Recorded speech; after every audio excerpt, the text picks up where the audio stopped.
Dad left for work and never came home. 18 years later, his family discovers why.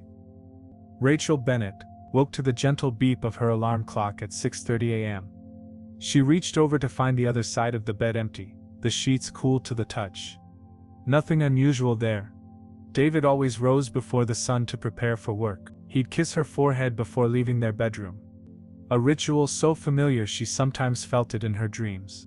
She padded to the kitchen, expecting to find a half-empty coffee pot and the lingering scent of David's aftershave. Instead, she found silence. The coffee maker sat untouched, no breakfast dishes in the sink, no note on the refrigerator. "David," she called out, her voice echoing in the quiet house. Rachel checked the garage. David's silver Honda was still parked in its usual spot. A flutter of unease rippled through her chest. She dialed his cell phone, straight to voicemail. "David, it's me. Where are you? Call me back, okay?" By noon, with no word from her husband, Rachel called the police. The officer who arrived, a woman with kind eyes and a no-nonsense demeanor, asked all the expected questions. "Has your husband ever disappeared before?" "No, never. He's reliable, predictable even." "Any problems at home? Arguments recently?" "Nothing serious. Just normal stuff." Rachel twisted her wedding ring. He wouldn't just leave. What about his personal items? Wallet? Phone? Passport? Rachel led the officer through the house. David's wallet and phone were missing. His passport remained in the desk drawer. His toothbrush still stood in the bathroom cup. His favorite jacket hung in the closet. "Is there anyone who might want to harm your husband, Mrs. Bennett?" The question landed like a stone in Rachel's stomach. "No. I don't think so. He's an accountant. Everyone likes him." 3 days passed. Then a week. The police found no signs of foul play, but no signs of life either. No credit card transactions, no ATM withdrawals, no cell phone activity. David Bennett had vanished like morning fog under a hot sun. Detective Morales sat across from Rachel at her kitchen table 2 weeks after David's disappearance. "We're treating this as a potential homicide investigation, Mrs. Bennett," he said, his voice gentle but firm. "Without evidence of a crime, however, it's challenging. We need to consider all possibilities." "Like what?" Rachel asked, clutching her mug so tightly her knuckles whitened. "Like the possibility that your husband left voluntarily." The word struck Rachel like a physical blow. "He wouldn't," she insisted, even as a tiny seed of doubt took root. "He loves us. He loves his children." Emily and Noah sat in the living room, the sounds of cartoons barely masking their hushed conversation. At 10 and 7 they were old enough to sense something was terribly wrong, yet too young to fully comprehend what their father's absence might mean. "When's Dad coming back?" Noah asked at dinner that night, poking at his macaroni and cheese. Rachel forced a smile. "I don't know, sweetheart, but the police are looking for him." "Did something bad happen to him?" Emily's eyes, so much like David's, looked up at Rachel with a maturity beyond her years. "I hope not," Rachel whispered, not knowing what else to say. The financial reality hit Rachel like a tsunami.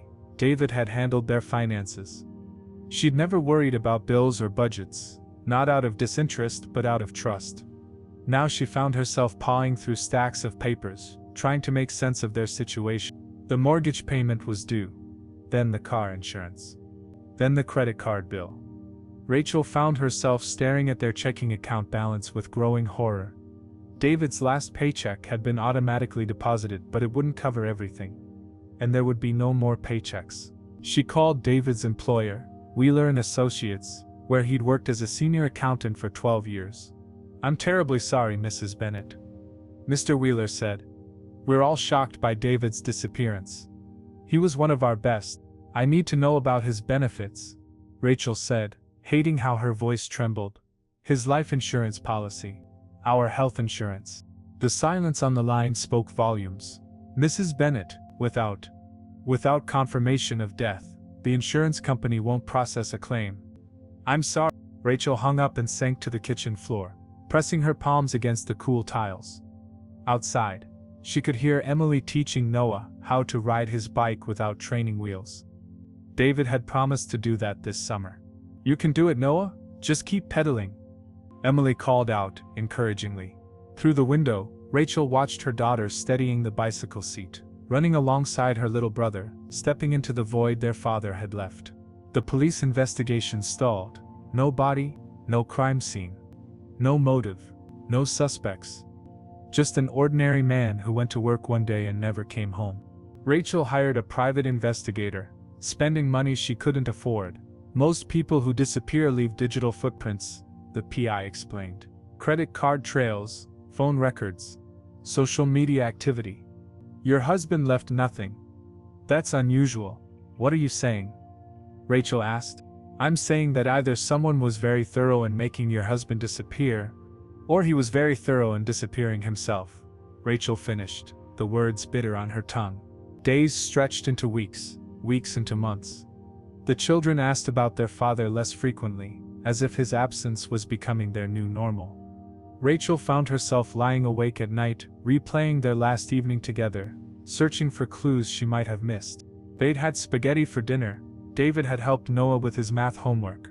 He'd kissed Rachel before bed and murmured, "I love you." Nothing out of the ordinary, nothing to suggest that by morning he would be gone. 6 months after David's disappearance, Rachel stood before a judge, seeking to be declared her husband's legal guardian, in absentia. It was the only way she could access their joint accounts, apply for benefits, make decisions about their property. The court recognizes the unusual circumstances, the judge said. Without a death certificate, we cannot declare Mr. Bennett deceased.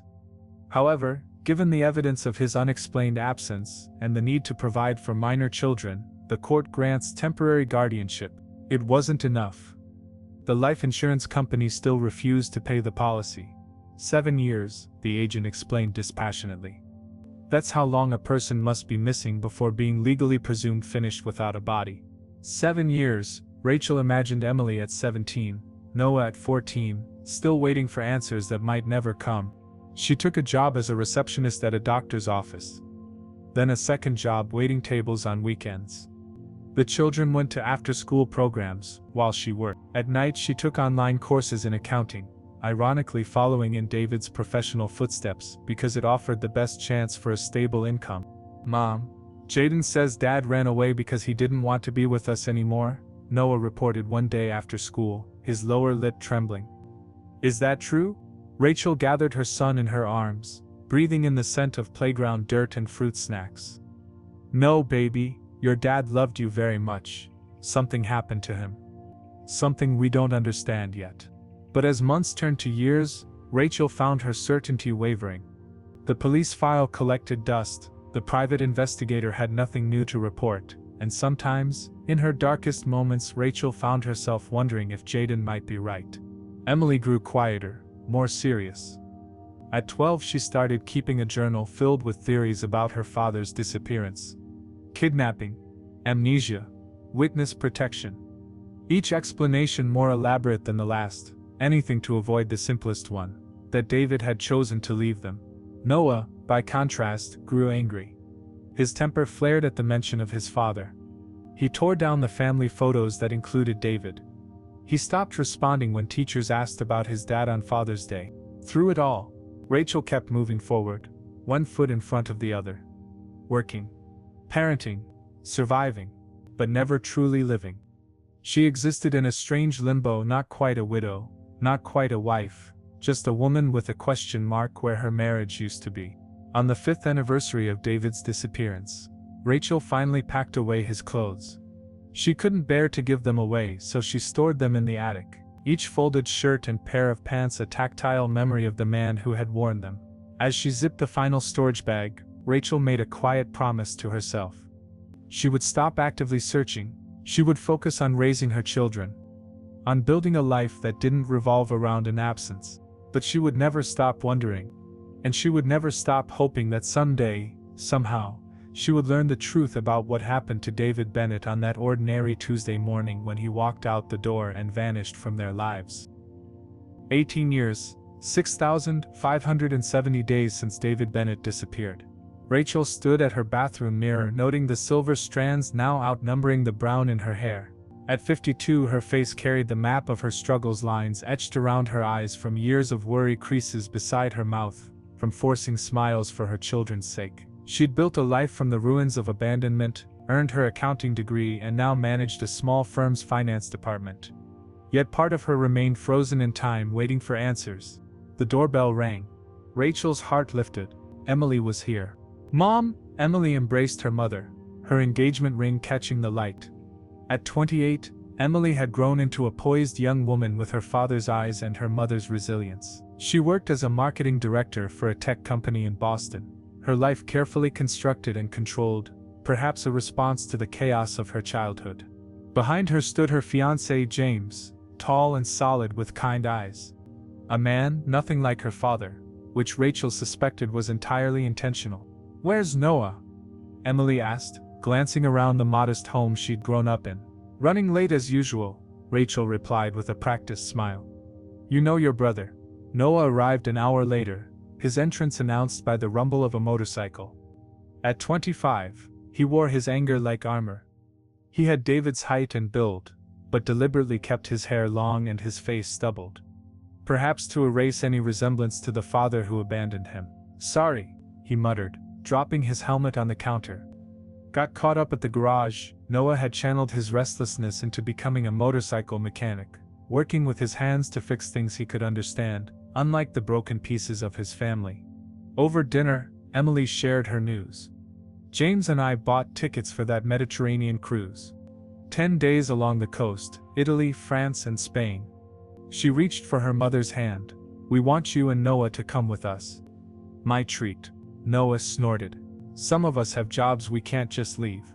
"I spoke to Miguel. He said you've got vacation time stored up," Emily countered. She turned to Rachel. "Mom, please. It would mean so much to have you there." Rachel hesitated. She hadn't left the country since her honeymoon with David. "I don't know, honey. You deserve this," Emily insisted. "We all do." That night, after Emily and James left for their hotel, and Noah retreated to his old bedroom, Rachel found herself drawn to the attic. She hadn't opened David's storage boxes in years. With trembling hands, she unzipped one, inhaling the fading scent of his cologne. Her fingers brushed against his navy jacket, the one he wore on cool evenings. Something hard pressed against her hand from inside the pocket.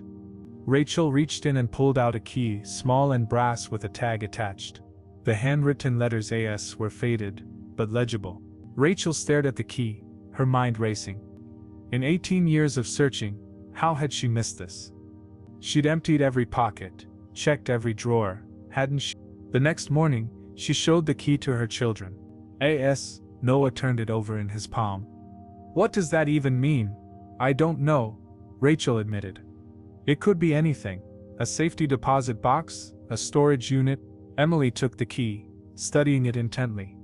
Dad's middle name was Scott. Could it be his initials backward? Or maybe it's someone else's initials altogether, Noah said darkly. Maybe he had another family stashed away somewhere. "Noah!" Rachel scolded, though the thought had crossed her mind too many times to count. "What? Are we still pretending he was some saint who got kidnapped?" Noah stood abruptly. "He left us, Mom. He walked out and never looked back." Emily placed a calming hand on her brother's arm. "We don't know that." "Exactly. We don't know anything. 18 years, and we're still sitting around wondering about a man who didn't care enough to say goodbye." Noah stormed out, the front door slamming behind him. After he left, Emily turned to her mother. "I'm going to look into this." "Emily, don't get your hopes up. It's probably nothing." "What if it's something? What if it's the answer we've been waiting for?" Rachel shook her head. "I stopped waiting for answers a long time ago." But Emily hadn't. While preparing for the cruise, she quietly investigated, checking public records and databases through contacts at work. She searched for storage facilities, safety deposit boxes, property records, anything with the initials AS that might connect to her father. Every lead turned cold. By the time their departure date arrived, Emily had nothing to show for her efforts except renewed frustration.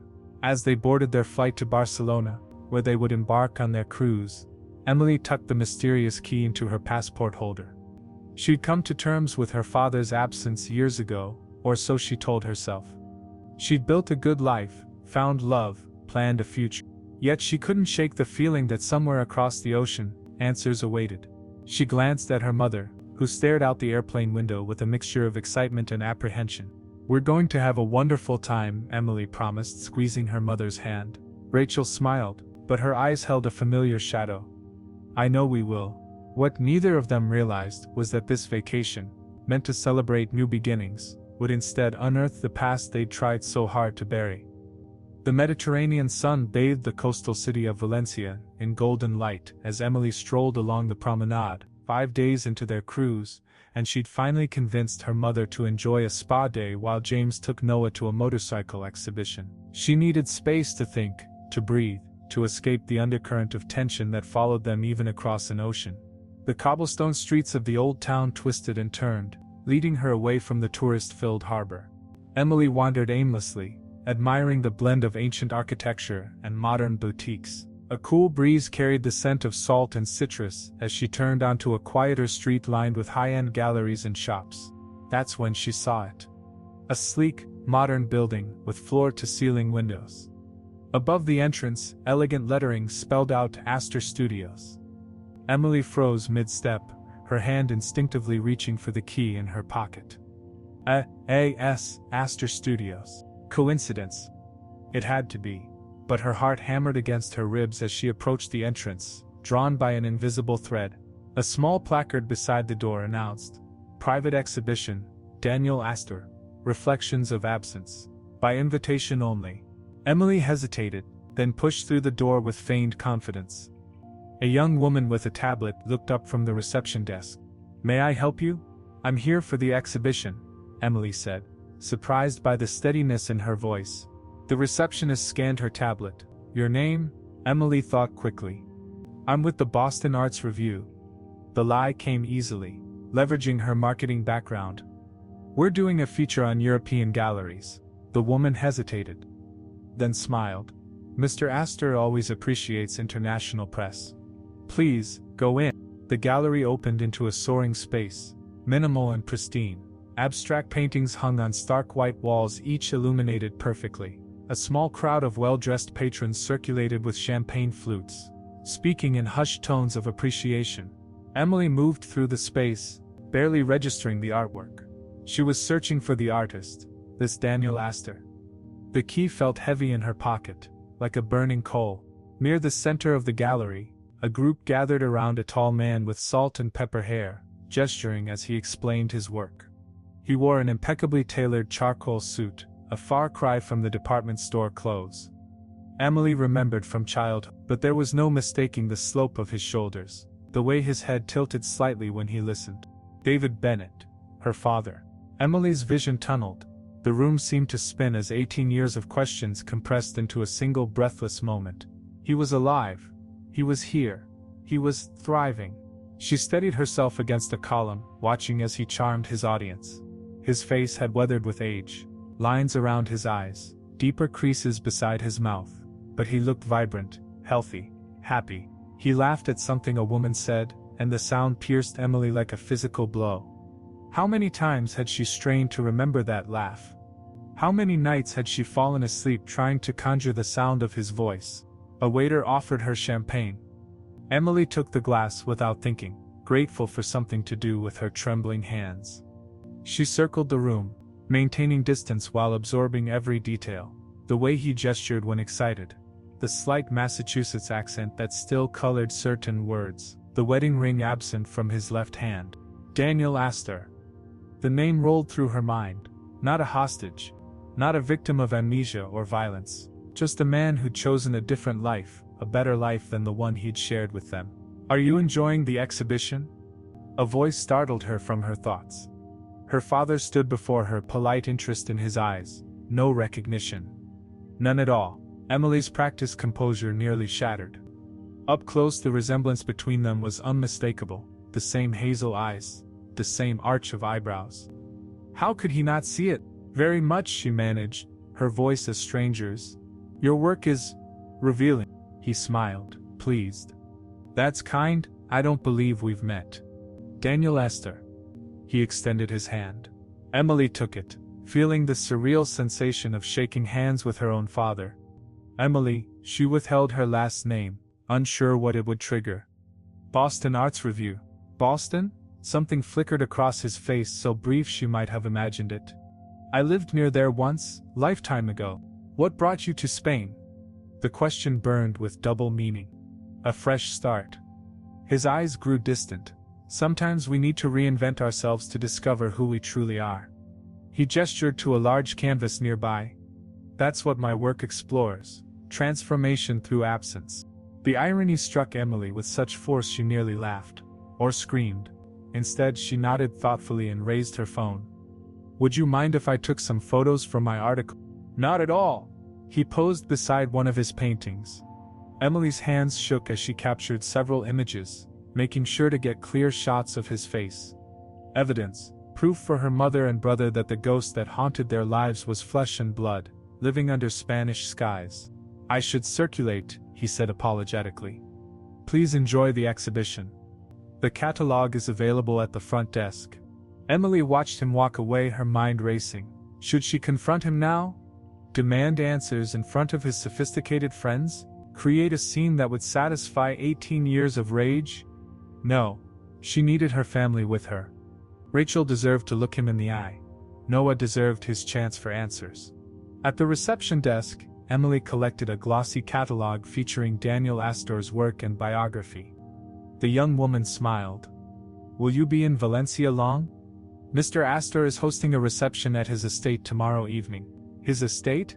Emily asked. Yes. For select patrons and press. I could add your name if you're interested. Emily nodded, her decision made. That would be perfect. Outside, Emily leaned against the building, struggling to breathe normally. She opened the catalog with trembling hands. There he was, her father reborn as Daniel Astor, celebrated artist and philanthropist.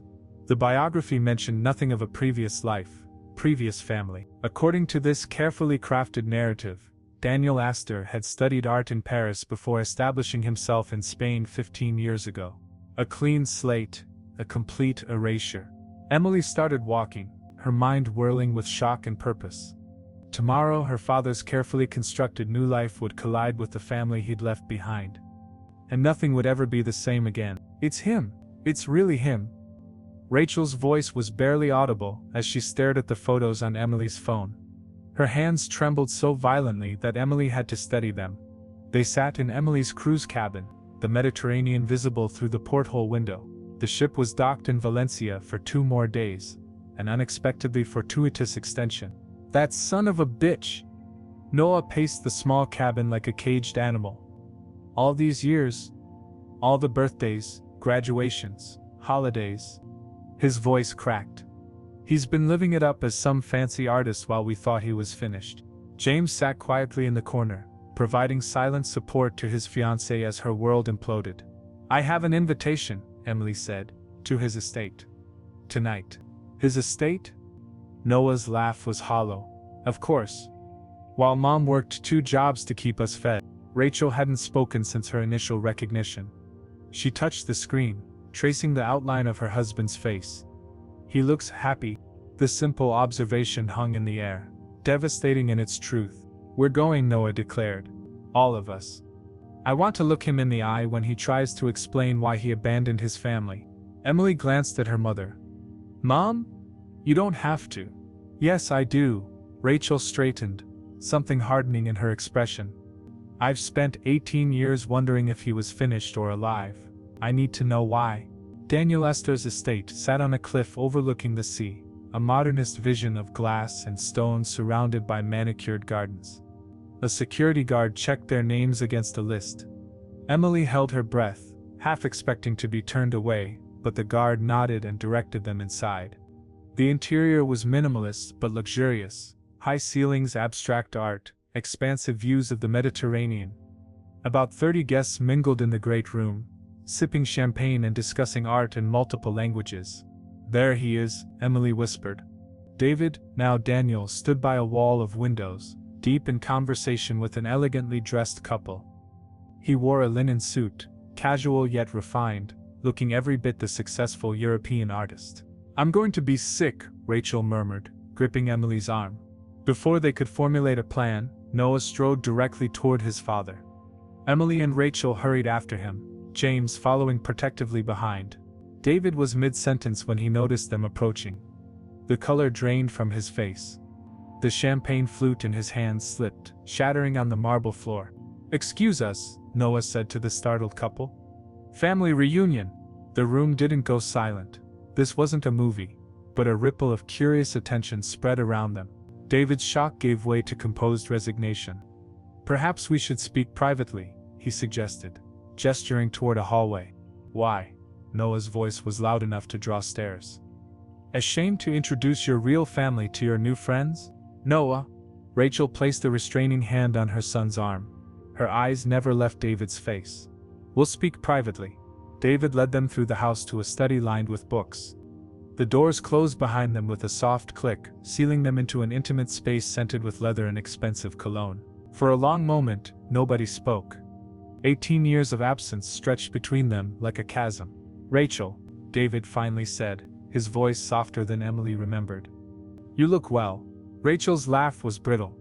"Do I? That's surprising, considering what the last 18 years have cost me." David turned to his children, Emily, Noah. His eyes registered their growth, their transformation from the children he'd left behind to the adults standing before him. "I never thought that we'd find you," Noah cut in. "Or that we'd even look." David sank into a leather chair, gesturing for them to sit. Only James complied. The others remained standing. "How did you find me?" David asked. Emily pulled the brass key from her pocket. "A.S. Astor Studios. Not very creative with your new name. Were you, Dad?" David stared at the key. "I looked everywhere for that. I thought I'd lost it." "Explain," Rachel demanded. "Now," David exhaled slowly. "Where to begin? How about the morning you disappeared?" Rachel suggested coldly. "I never planned to leave like that," David said. "Not exactly, but I had been planning something." "Planning to abandon us," Noah spat. "Planning to escape," David corrected. Meeting his son's glare, I was suffocating.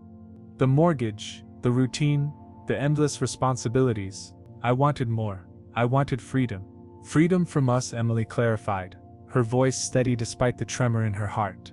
"From what my life had become," David countered. "I'd saved money for years, built connections, created an exit strategy, while pretending to be a loving husband and father," Rachel added. David winced. "I did love you, all of you. That wasn't a lie. But I wasn't happy, Rachel. Surely you sensed that?" "No," she whispered. "I didn't. A friend in Europe helped me establish a new identity. I'd planned to disappear during a business trip, but then," he paused, "that morning watching you all sleep, I couldn't bear the thought of another day pretending. So I left." "Without a word," Rachel said. "Without a goodbye. Would it have been kinder to tell you I was choosing art and freedom over our family, over you?" David's calm facade cracked. "I knew what I was doing was unforgivable, but I had to do it anyway. Do you have any idea what you put us through?" Noah's voice quivered with rage. "Mom struggled to keep us afloat. We thought you were finished, or worse. I kept tabs on you," David admitted. "Through social media, mutual acquaintances. I knew you were surviving." "Surviving isn't living," Emily said quietly. "And those anonymous deposits to your account every few months?" David looked at Rachel. "Did you think that was coincidence?" Rachel blanched. "That was you? All those years?" "I couldn't completely walk away. I tried to help, from a distance." "Blood money," Noah snarled. "To ease your conscience while you lived in luxury." David stood abruptly and walked to the window. "I won't ask for forgiveness. I don't deserve it, but I did build something here. A life that makes me feel alive. Is that so unforgivable? To choose happiness at the expense of ours?" Rachel's voice broke. "Yes, David. It is." Emily studied her father, this stranger with familiar eyes. "You could have divorced Mom, started over. Honestly, why the disappearing act?" David turned, his expression unreadable. "Divorce would have meant alimony, child support, shared custody, financial ties, legal obligations. I wanted a clean break, a total reinvention." "So you faked your death?" Noah demanded. "I never faked anything, I just disappeared." The world drew its own conclusions. The stark selfishness of his reasoning hung in the air between them, breathtaking in its callousness. Rachel took a step toward her husband, her movements deliberate. I mourned you, she said softly. For 18 years I've carried you like a ghost. I never remarried, never moved on, because some part of me believed you wouldn't choose to leave us. For the first time, David looked genuinely shaken. Rachel, she raised a hand to silence him. I was wrong. Silence fell over the study like a shroud. Outside, the Mediterranean waves crashed against the cliffs below, and different to the human drama unfolding in the glass house perched above. I know this is a shock, David finally said, attempting to bridge the abyss between them. Rachel laughed, a hollow sound that contained no joy. A shock, finding out my husband isn't finished, but chose to abandon us for… What? Art? Freedom? A midlife crisis? She gestured at the opulent surroundings. You built all this while I sold our wedding china to pay for Emily's braces. Mom? Emily began, reaching for her mother's hand. No, I want to hear this. Rachel's eyes locked onto David's. Tell me it was worth it.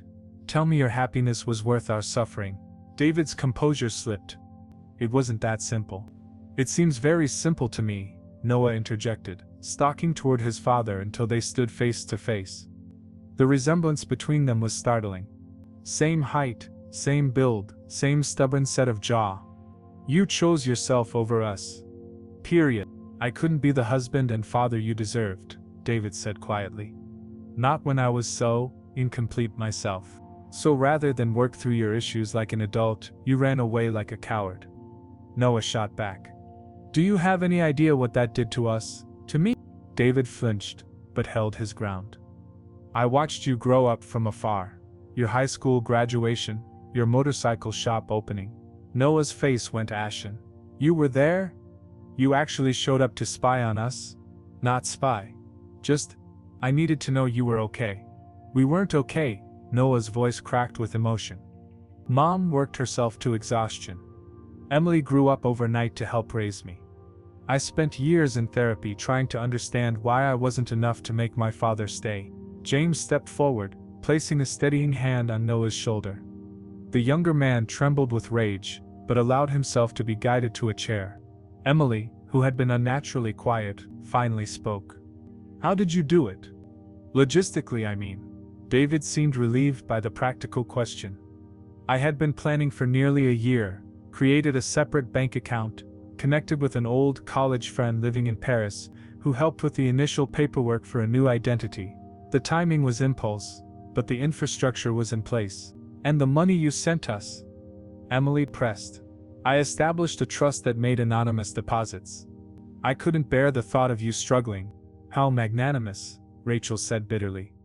Breadcrumbs from your feast. David ran a hand through his silver-streaked hair. I know it wasn't enough. Nothing would have been. Wasn't enough? Rachel's voice rose. We lost our house, David. The bank foreclosed when I couldn't make payments. We moved to a 2-bedroom apartment. I slept on the sofa for 3 years so the kids could have their own rooms. Shame flickered across David's face. I didn't know it was that bad. The money should have. $500 every few months doesn't replace a father's income, Rachel interrupted. Or his presence when his son breaks his arm falling from a tree. Or his shoulder when his daughter gets her heart broken for the first time. Emily moved to the window, staring out at the sparkling sea. The same water touched the shores of home. She thought absurdly, the same sky arched above this life her father had chosen instead of them. I understand now, she said softly, why you checked Emily's IDs last night at the gallery. You recognized me, didn't you? Just for a moment. David's silence was confirmation enough. The eyes, he finally admitted. Your eyes are like looking in a mirror. Yet you said nothing. I panicked, David confessed. Seeing you there, grown up, beautiful, it was like worlds colliding. I needed time to prepare. 18 years wasn't enough, Noah scoffed. An uncomfortable silence descended. David crossed to a cabinet and pulled out a bottle of amber liquid and 5 glasses. Drink? Noah laughed, incredulously. You think this is a social call? That we're going to sit around sipping scotch like nothing happened? No, David replied evenly. I think we all could use something stronger than words right now. Rachel declined with a sharp gesture, but Emily accepted a glass. After a moment's hesitation, Noah did too. Tell me something, Emily said, swirling the liquid but not drinking. Were we a burden to you? Every single day? Or were there moments when you were happy with us? David's shoulders sagged. There were many happy moments. Your 5th birthday, Emily, when you insisted everyone wear paper crowns. Noah learning to ride his bike. Family movie nights. Those weren't lies. He looked directly at Rachel. The good times with you weren't lies either. But they weren't enough, Rachel finished for him. I wanted different things, a different life. Then you should have been honest, Rachel said, her voice tight with unshed tears. You made me question everything. My memories, my judgment, my worth as a wife. Do you understand what that does to a person? For the first time, David seemed truly affected by the consequences of his actions. I'm sorry, Rachel, truly. I never meant to hurt you so deeply. What did you expect would happen? Noah demanded. That we'd just pick up and move on? That Mom would meet someone else and we'd get a replacement dad? I hoped you would build new lives. David admitted. Better ones. Emily set down her untouched drink. We did, but with a hole where you should have been. David looked at his daughter, really looked at her. I followed your career online. The marketing awards, your engagement announcement. I've been proud. You've been stalking us, Noah corrected. There's a difference. David turned to his son. Your motorcycle shop has excellent reviews. You've built something impressive, Noah. Don't. Noah held up a hand. Don't pretend you have any right to be proud of me. You gave up that privilege when you walked out. Rachel had remained silent, watching this exchange with increasing detachment. Now she spoke, her voice eerily calm. Tell me this, David. Was any part of you ever going to come back? Ever going to reach out? Or were we supposed to live our entire lives never knowing? David couldn't meet her gaze. I don't know, he admitted. I told myself someday, perhaps. When enough time had passed, when I'd built something worthy of the sacrifice. The sacrifice? Rachel repeated, incredulous. You speak as if you're the one who lost something. I did lose something, David insisted. I lost all of you. No, Rachel said, rising to her feet. You threw us away. There's a difference. Night had fallen over Valencia, the stars scattered across the sky like diamonds on velvet. Inside Daniel Astor's study, the Bennett family sat in fractured silence, each lost in their own thoughts. The initial shock and rage had ebbed, leaving something more complicated in its wake. David broke the silence. It's getting late. You're all welcome to stay here tonight. I have plenty of room. In your mansion built on abandonment? Noah's words had lost some of their edge, exhaustion creeping in. Noah. Emily cautioned gently. David gestured to a house phone on his desk. I can arrange for a car back to the port if you prefer. Rachel stood abruptly. I think we should go. Of course, David nodded, trying to mask his disappointment. But before you leave, he crossed to a desk and removed a thick envelope. This is for you, all of you. Rachel stared at the envelope without taking it. More money to ease your conscience? Legal documents, David corrected. Transferring property and investments into your names. It won't make up for 18 years, but it might help secure your futures. Keep it, Noah snapped. We managed without your charity for this long. David set the envelope on the desk. It's yours regardless, do with it what you will. He hesitated. There's something else I'd like to offer. What more could you possibly have to give us? Rachel asked. Time, David said simply. I'm leaving for Sicily tomorrow for a private showing, but I'll be back in a week. Stay here, at the villa. Get to know me as I am now. Let me get to know the people you've become. The offer hung in the air between them, unexpected and complicated. Why would we want to do that? Noah demanded, but his voice lacked conviction. Because despite everything, we're still connected, David replied. And because questions answered often lead to new questions. You might find you have more to ask once the shock wears off. Emily studied her father's face. You've rehearsed this, haven't you? You always knew we might find you someday. A ghost of a smile touched David's lips. I hoped you might, part of me, anyway. James, who had maintained a respectful silence, finally spoke. It's getting late, perhaps we should discuss this back at the ship. Rachel nodded, gathering her purse. James is right. We need distance. Perspective. She finally looked directly at her husband.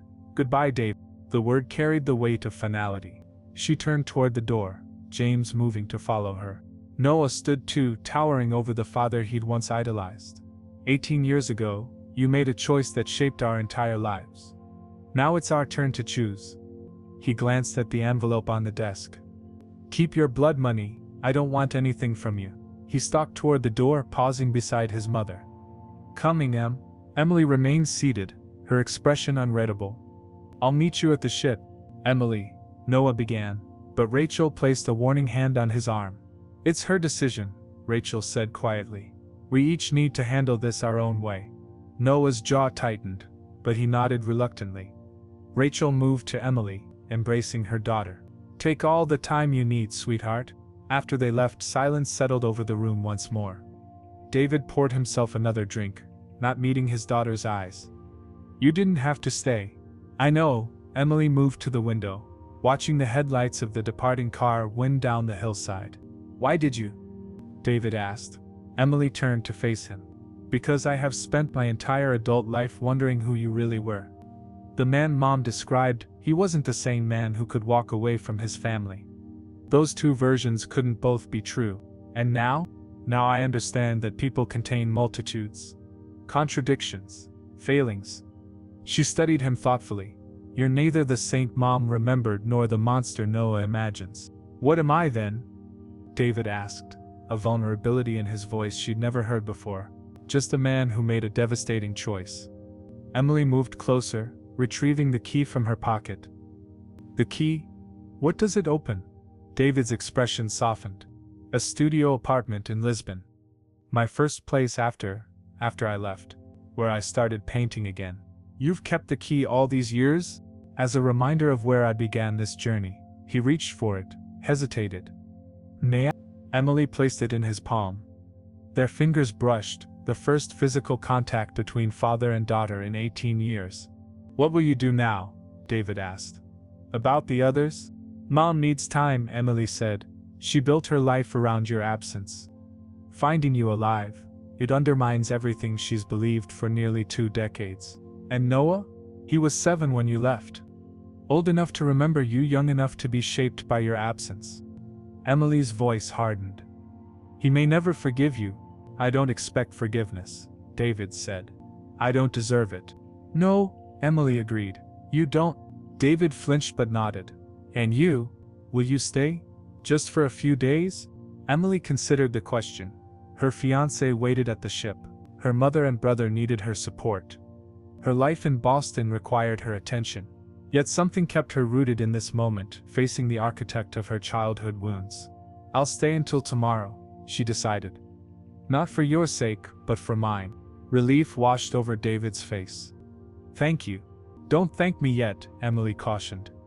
I have questions. Hard one. Ask anything, David offered.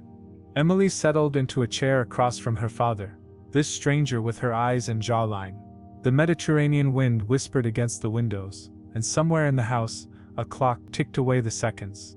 Tell me who you really were before you left, Emily said, echoing the questions that had haunted her for 18 years. And who you became after. David set down his glass and leaned forward, his eyes holding hers. For the first time since their reunion, he spoke without carefully chosen words or practiced explanations, just raw, unvarnished truth. I was a man drowning in a life that looked perfect from the outside, he began. And I became.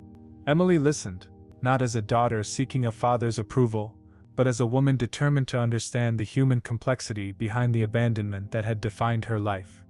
Some wounds would never fully heal, some questions would never find satisfying answers. But in this moment, sitting across from the man who had shaped her by his absence, Emily found something unexpected.